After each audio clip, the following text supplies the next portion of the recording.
महामहिम राष्ट्रपति महोदया द्रौपदी मुर्मू जी ने बहुत अच्छा सवाल किया है। और ये जो इशू होता है कोई भी, ये सोशल कंडीशन के ऊपर बेस्ड होता है। ऐसा मेरा अपना मानना ये है कि जो शेड्यूल कास्ट से जो आने वाले, चाहे लीडरशिप में किसी भी लेवल पे जो लोग हैं, वो कोई इंडिपेंडेंट डिसीजन मेकिंग में जब वो होते हैं तो वो किसी भी चीज़ में स्टैंड नहीं लेते। लेकिन जो बैकवर्ड क्लास के जो लोग हैं या शेड्यूल ट्राइब के जो लोग हैं, वो क्योंकि समाज में उनका एक अलग तरह का कार्य करने का सिस्टम होता है, इसलिए वो शेड्यूल ट्राइब के लोग भी उस तरह का स्टैंड लेते हैं, वो अपने इश्यूज को रेज करते हैं। बैकवर्ड क्लास के भी लोग ऐसा करते हैं। और ये जो इशू जो उन्होंने उठाया, ये बहुत अच्छा इशू है, क्योंकि हमारे देश में इतनी गरीबी है जिसको डेवलप करने के लिए सोशल डेवलपमेंट के नाम पे 25-30 साल पहले जब ये प्राइवेट या डिसइन्वेस्टमेंट और ये जो सिस्टम शुरू हुआ है, प्राइवेटाइजेशन, लिबरलाइजेशन, ग्लोबलाइजेशन, इससे पहले सोशल डेवलपमेंट के लिए पैसा खर्च होता था।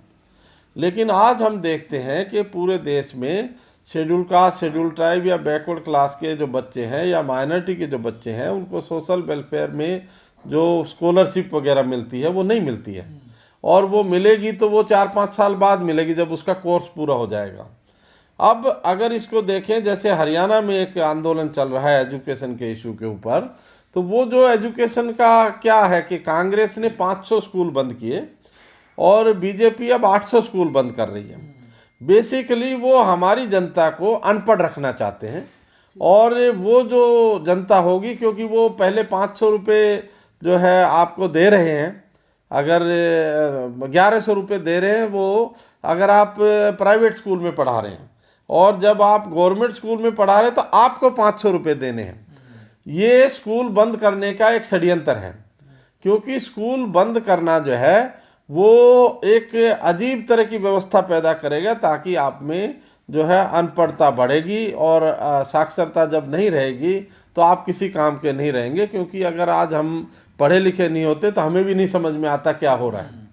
इसलिए एजुकेशन को बहुत ज़्यादा इम्पोर्टेंस देनी चाहिए। इसलिए द्रौपदी मुर्मू जी जो हमारी राष्ट्रपति हैं, उन्होंने बहुत अच्छा इशू उठाया है, क्योंकि जो सोशल डेवलपमेंट है उसके ऊपर भी काम होना चाहिए।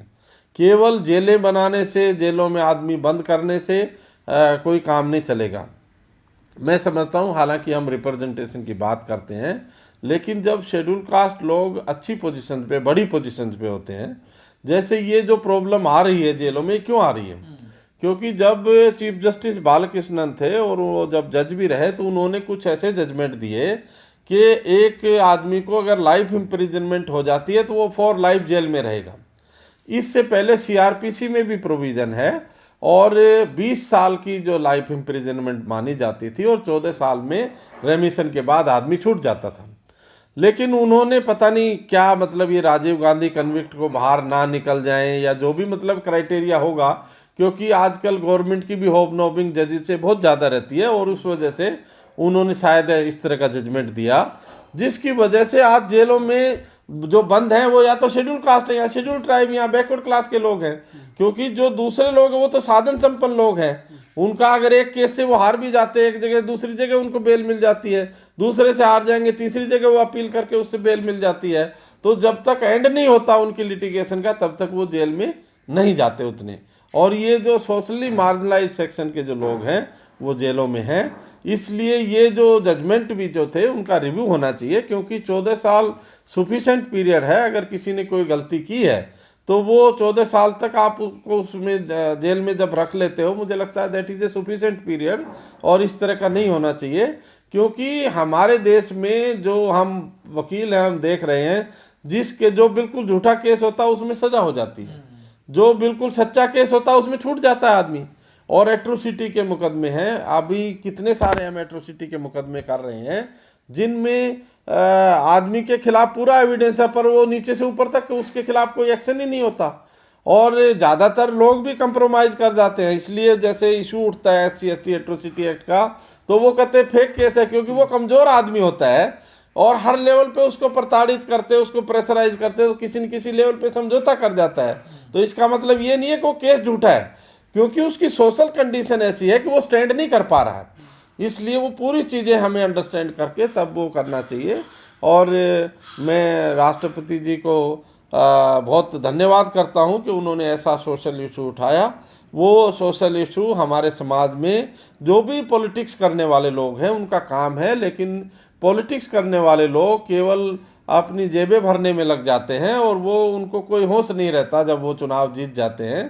तो इसलिए ये एक बहुत ही अच्छी चीज़ है, क्योंकि उपराष्ट्रपति जगदीप धनखड़ जी ने भी इस तरह के अच्छे इशू उठाए हैं। क्योंकि बेसिकली जो भी सोशल रिप्रेजेंटेशन का मतलब है वो तो यही है कि जब वो उनकी क्लास से जब आदमी आएगा वो डिफरेंट तरह से बिहेव करेगा, वो अपने समाज को प्रोटेक्ट करने के लिए काम करेगा। लेकिन हमारे समाज से जब उन पोजीशंस पे आदमी जाते हैं शेड्यूल कास्ट से पर्टिकुलरली, तो वो उस तरह का स्टैंड नहीं लेते हैं। ये जो है हमें सामाजिक तौर पे अपने समाज में सुधार करने की भी ज़रूरत है। केवल हम दूसरों को गाली नहीं दे सकते, हमारे समाज में भी सुधार होना चाहिए। क्योंकि ये जो रिजर्वेशन का जो राइट है, जैसे ये शेड्यूल ट्राइब के लिए भी राइट है, लेकिन शेड्यूल ट्राइब के लोग जब भी अपॉर्चुनिटी होती है तो वो स्टैंड लेते हैं, लेकिन शेड्यूल कास्ट का आदमी जो है वो बिल्कुल स्टैंड नहीं लेता। इसलिए ये जो पूरी व्यवस्था है इसको हमें रिफॉर्म करने की जरूरत है। लेकिन सर ये जो स्थिति बन रही है जेलों की और जो राष्ट्रपति जी कह रही हैं, क्या इसमें न्यायपालिका की भी कोई भूमिका है? नहीं, न्यायपालिका की भूमिका जो है उसको हम कैसे एनालाइज करेंगे, हमारे पास कोई फैक्ट बेस नहीं है। लेकिन ये जो मेन कारण है जो मैं समझ रहा हूँ कि जो लाइफ इम्प्रिजनमेंट के बाद 14 साल बाद जो लोग छूटते थे अब वो पूरी जिंदगी जेल में रहेंगे, ऐसा कानून बन गया सुप्रीम कोर्ट के जजमेंट की वजह से, वो भी मैंने बताया। और वो जजमेंट भी जस्टिस बालकृष्णन की बेंच का था। वो जो है मुझे लगता है कि गलत जजमेंट है, उसको कोर्ट को करेक्ट करना चाहिए। और जो स्टेच्यूट में प्रेस्क्राइब है 14 साल वो सफिशिएंट है, और 14 साल से ज़्यादा आपको नहीं रखना चाहिए। सर इस आधार पे तो अभी छोड़ा गया ना, गुजरात के जो 11 बलात्कारी वो इसी आधार पे छोड़ा गया ना उनको, 14 साल वाले। नहीं नहीं, पर वो उनका जो आदमी उसको छोड़ते हैं, हमारे आदमी को नहीं छोड़ा। हमारे आदमी का केस ही उन मैडम ने क्या बताया, मैडम ने ये कहा कि भाई वो कोर्ट में इसलिए नहीं जाते उनका सब कुछ बिक जाएगा। एक्चुअली जो हमारे समाज में एक और प्रॉब्लम है कि हमारे समाज के लोग जब केस लेके जाते हैं तो कोई मीडिएटर बीच में होता है। वो जो मीडिएटर होता है उसका अपना कंसिडरेशन होता है, इसलिए वो सही वकील के पास केस भी नहीं जाता है। तो वो जो केस है वो आधा अधूरा एक स्टेज में जाके वो ख़त्म हो जाता है, क्योंकि वो इफेक्टिव एडवोकेट के पास नहीं जाता है। तो वो जिनके पास जाता है वो कोई प्रिंसिपल डेवलप नहीं कर सकते। जब वो प्रिंसिपल डेवलप नहीं कर सकते तो कोर्ट में कोई लीगल प्रिंसिपल्स के बेसिस पे डिसीजन नहीं होता है। ऐसा बहुत केसेज में हमने देखा है। इसमें सरकार न्यायपालिका क्या कर सकती है जो ये मुद्दा उठा है? नहीं, करना तो सरकार और न्यायपालिका को है, क्योंकि पॉलिसी बनाना सरकार का काम है, पॉलिसी को इम्प्लीमेंटेशन करना या उसको ठीक गलत एनालाइज करना ये जुडिशरी का काम है। सर कई मामले ऐसे भी सामने हैं जिनकी जमानत होगी लेकिन जमानत राशि जमा नहीं कर पाए तो वो जेल में ही पड़े हुए हैं। ऐसा भी हो सकता है, क्योंकि ज़्यादातर जो लोग हैं गरीबी बहुत बड़े पैमाने पे बढ़ रही है, अनटचेबिलिटी बहुत बड़े पैमाने पे बढ़ रही है, जिसको ये नया जो इकोनॉमिक ऑर्डर आया है। क्योंकि आज जो चुनाव है, चुनाव में जो पब्लिक जो प्राइवेट कंपनियां हैं वो पैसा लगा रही हैं, वो पार्टियों के पीछे पैसा लगा रही हैं। अगर आप बीजेपी का ही देखें तो उसने जो जनरल चर्चा है लाख करोड़ से ज़्यादा उन्होंने चुनाव पे खर्चा किया।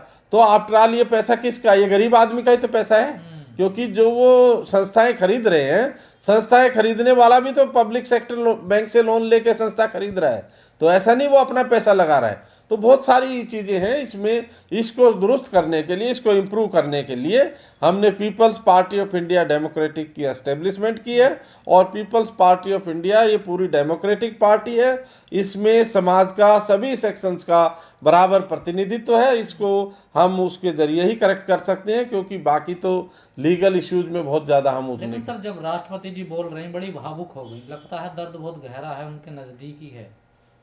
नहीं नहीं, दर्द तो देखो, जो आदमी इमोशनली स्ट्रेस में जब होता है, जब वो किसी चीज़ को अंडरस्टैंड करता है तो दर्द तो सबको उतना ही होता है। और राष्ट्रपति होने के बावजूद वो उसने ऐसा इशू उठाया, ये एक बहुत सराहनीय चीज़ है। और मुझे लगता है कि जो पूरा सामाजिक सिस्टम है उसके ऊपर ये प्रश्न चिन्ह है, क्योंकि समाज जो है उसमें जिस तरह की व्यवस्था है उससे जो आम आदमी है वो प्रताड़ित हो रहा है। और ये जो पब्लिक सेक्टर बैंक्स को, पब्लिक सेक्टर्स को बेच रहे हैं, इसके जरिए और ज़्यादा प्रताड़ित होने वाला, क्योंकि जो इकोनॉमिक गैप है वो बहुत ज़्यादा बढ़ने वाला है। आज हमारे देश में 76% जो इकोनॉमिक स्ट्रेंथ है वो केवल 1% लोगों की है। तो ऐसी स्थिति में आप समाज को कैसे चला पाएंगे? बहुत बड़े पैमाने पे 10% लोगों के पास सारा इकोनॉमिक रिसोर्सेज है और जो 90% लोग हैं वो सब खाली घूम रहे हैं। तो ये जो संविधानिक जो मापदंडों पे सरकारों को जो काम करना चाहिए था वो काम नहीं कर रही, क्योंकि वो जाति धर्म के ऊपर डिवाइड करके चुनाव जीत रही हैं। इसलिए जो गरीब आदमी है उसको जाति को भी छोड़ देना चाहिए, धर्म को भी छोड़ देना चाहिए, तब फैसला करना चाहिए।